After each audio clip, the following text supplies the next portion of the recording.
Hello, Courtney. How are you? I'm good. How are you doing? I am all right, and it's freezing outside, but we've got a coach firing in town. So You as know that brings out the best in everybody yes, on it sports does. talk radio It whenever does. there's a coach firing. There's a sign in the corner that says days since a coach firing, and I got to change it to 0 today since Yeah. Bruce Boudreau got let go, which immediately got me thinking about Mike Zimmer and his future and how leading up to the game in New Orleans, everybody, including yourself and myself, had a different take on what the Vikings would do if they lost. Of course, they went to New Orleans. They did not lose. They won in very exciting fashion. And that seemed to lock a lot of things into place. That one win, that one throw from Kirk Cousins to Adam Thielen, and then, finishing it off with a touchdown to Kyle Rudolph. It seemed to wash away for a week any conversation about Spielman's future, any conversation about Zimmer's future, and even left you with the feeling that they would be re-signing Kirk Cousins to a long-term contract. We've talked a lot, and Myron and I are going to get more into it later about Cousins' future and whether they should sign him to a deal. We have not really talked since the end of the season about where Mike Zimmer stands. They hire Gary Kubiak. They hire Dom Capers. That tells us that they're not making any coaching changes that surprise us in February. But with Zimmer and his long-term future juxtaposed with the fact that they're in such trouble with the salary cap and we don't know what they're doing at quarterback and we don't know necessarily what is going to happen with Dalvin Cook, I would really love to know what Mike Zimmer thinks the right direction is for this team to actually get over the hump and get to a Super Bowl when they've had their shot and they came ever so close in 2017, but do not feel like a Super Bowl contender at this moment. Did you know he's the third winningest coach in Vikings history? I just want to, I don't know if you've heard Likes that to point that anywhere out, yeah. before, but that's the case. And ownership, we talked about this off air a few minutes ago. We thought about back to the New Orleans week, how different things could have been had they lost. 2 days before that game, on that Friday afternoon, I'm in the air flying to New Orleans. It's 3 p.m. and we get that statement from PR backing Mike Zimmer, saying that they have every intent to keep him here for a while. Same thing with Rick Spielman. Their contracts have been synced up for quite a while now. I mean, last year it took until about March when Spielman also got an extension, but a month before that, we find out at the combine that Zimmer got an extension or his team option picked up. So those two have been kind of on the same wavelength throughout most of their time together since 2014. From what I understand, an extension for Mike Zimmer is something that we should probably expect to happen and very soon. They dropped that news on us at the combine last year. I would not be surprised if it comes out within the next few days, next week or so, or even again when we do meet with both of them at the combine, because he did what they were, everything lined up. He accomplished everything that they had lined up to do, which was get in the playoffs, have your quarterback lead this team to a win, checking the boxes. Now, do you agree that it's maybe, depending upon what the contract extension is it 2 years? Is it 3 years? Is it 4? 4 would be a little much. Won't that tell us how they feel? Yes, but if it's, and that's the thing, like I'm here, the numbers that I've been hearing for it have been upwards of, potentially going into a 2, 3, 4 year extension, Wow. which Okay, that surprises me. Yeah, it does. And I don't know. I mean, obviously this is all still very new at the moment and we haven't heard anything official yet. And these are all just things I've been hearing going on behind the scenes. But what I think is very clear here is that ownership is in Mike Zimmer's corner and has been in Mike Zimmer's corner for quite some time. Is that the same case with Rick Spielman? I'm not so sure because there's just not that much buzz about it right now. And there wasn't at this time last year either. But what would that say if Zimmer gets a contract extension and Spielman has to go into the final year of his contract and just kind of play it out?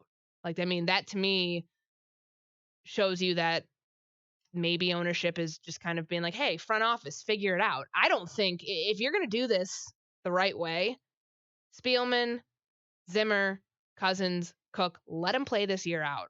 Let them show you that this is actually sustainable. It's more than just one playoff win that you're looking at here.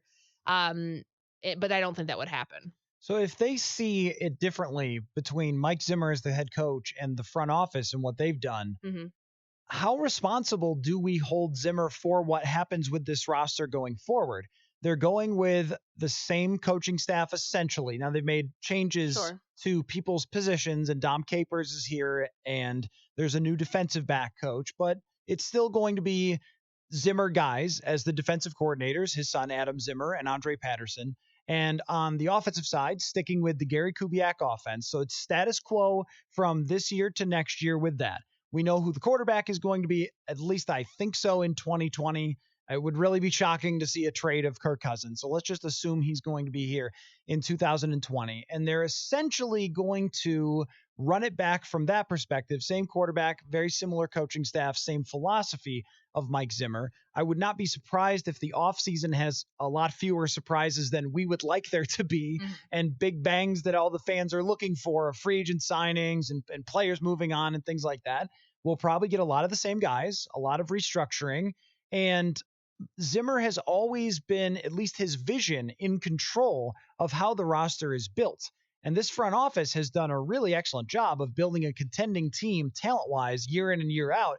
Even with struggles at the quarterback position, they still found Sam Bradford to play well, Case Keenum to play well, and Kirk Cousins to be maybe what they thought he would be or what they should have thought he would be. They maybe imagined something a little better, but he is what he's always been here in Minnesota. So do we hold Zimmer responsible for the results in 2020 and beyond with the roster, and which parts are strongest, which are weakest, which are problematic, and ultimately how the quarterback performs as well with those pieces? Or do we separate those things? Because I've always said that they're the same thing, that it's Zimmer's vision built by the front office. So one was the architect who drew it up, and the other were the people, the construction workers who, put it together and make it happen. I don't know. Do you look at that differently? Well, I think it truly depends who's making roster decisions. And by and large, it's been Spielman at the end of the day. I mean, he's the one who is pulling the strings there. It's his front office, it's his draft strategy. And, for the most part, he and Zimmer have been aligned. Don't let anybody fool you.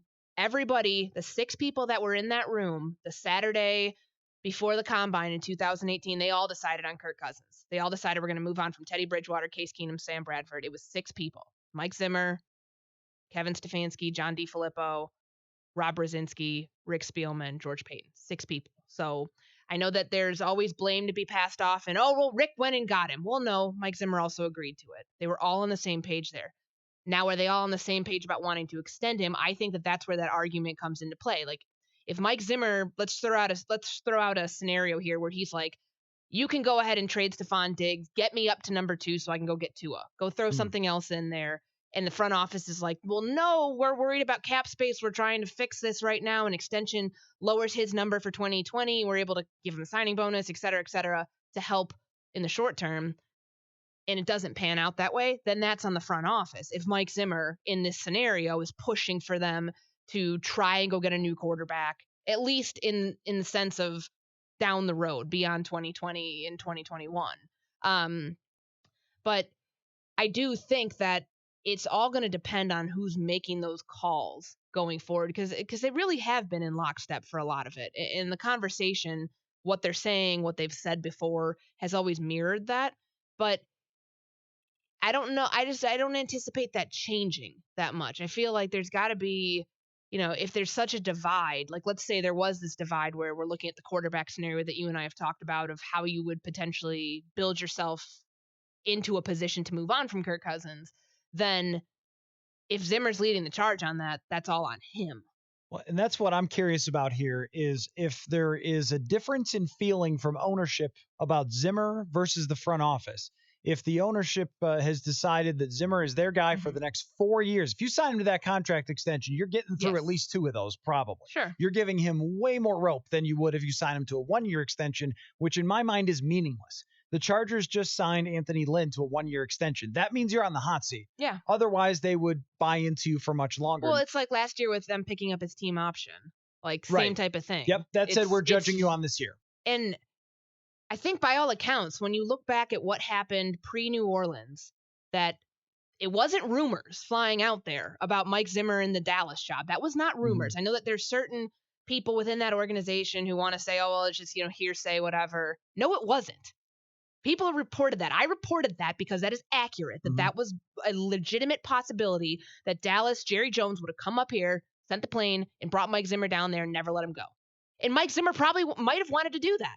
Like that is what it is. And in that case, you have Kevin Stefanski here as your head coach. And I think that there are several people within that organization, people I know for a fact, who would have been pushing the Kevin Stefanski train had they lost. But once they won that game, it was game over. That Kevin Stefanski was eventually going to find his way somewhere else, probably to Cleveland, which certainly is what happened. And Mike Zimmer would stay. It took that playoff win to lock up an extension for Zimmer and to lock up an extension for Kirk Cousins. I've written that. I believe that. And I think that is what we were going to see at the end of all of this. Yeah, I think so too. And what's interesting, two different things off of that. Number one is letting one game, one overtime, one coin flip determine if you're going to keep your coach or not should sort of tell you something about where you stood with the coach to begin with. If that game ends up with New Orleans winning 23-20 or whatever it would have been, I mean, is he fired then? And I wrote about this before that game. If they win the game, is everything just okay now? And it seems with ownership, it is. That's how that week felt. Think about the doom and gloom coming out of, coming into 2020, because the Wednesday of that week was January 1st. So you start off the year thinking, man, these people are going to get their butts kicked in New Orleans, and Kirk's not going to be extended. You're going to be thinking about moving on from him. Zimmer could be fired. I mean, he even kind of addressed that sentiment that no one thought they could win down there, and there's this giant dark cloud hanging over the facility in Egan.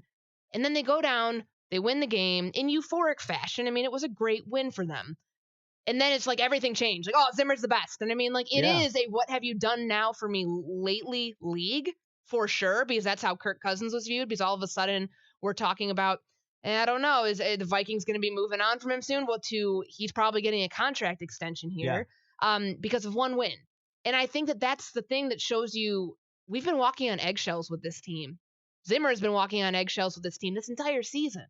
And same thing with the quarterback situation. Probably the same thing with Rick Spielman in the front office. I mean, there's never been much security in knowing that this isn't all a giant facade that could just crumble immediately if one thing goes wrong. That was my other question is, do you want, if your ownership, those two, the front office and the coach, to be on different planes? So in terms of the way you're viewing him, do you want one to be locked up for 4 years and you say, we're good with this guy, he's our guy, and then the front office, or at least the general manager, not locked into a contract extension? What are you saying at that point? You're saying that Mike Zimmer has more sway and he has more power. So if Mike Zimmer wants to move on from Kirk Cousins, then you almost have to do that. Ownership would have to be the tiebreaker in that situation and say, sorry, we've got to go with our coach because we've already signed him to a 4-year extension and we value his opinion more than you as a front office. I think you have to keep them together or move on from them together.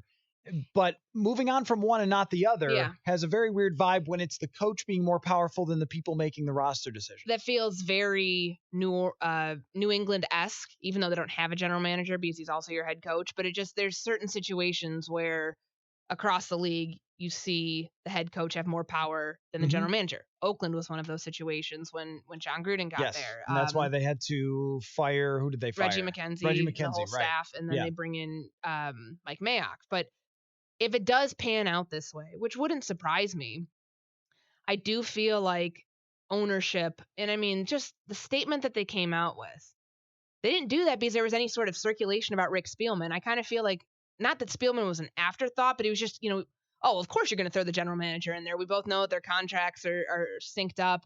We have to mention his name in there.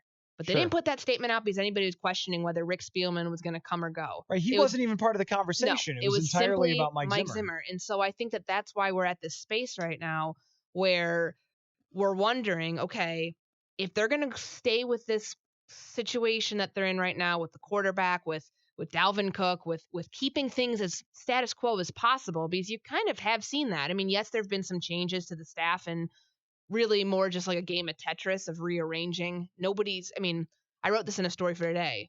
Like, senior defensive assistant with 25 years head coaching and defensive coordinating experience, 2 new defensive coordinators who are also their position coaches. Like, do not get this twisted. This is still the same defense. There's just kind of people in different roles, different voices. Yeah. Like, This is still Mike Zimmer's team. He's going to make tweaks, but it's his defense. It's his defense, Yeah. and it's his team. And, Gary's the head coach of the offense. So the way that this goes is that they're trying to run this back as much as they did in 2019 with the thought that, hey, we were so many steps away from making our goals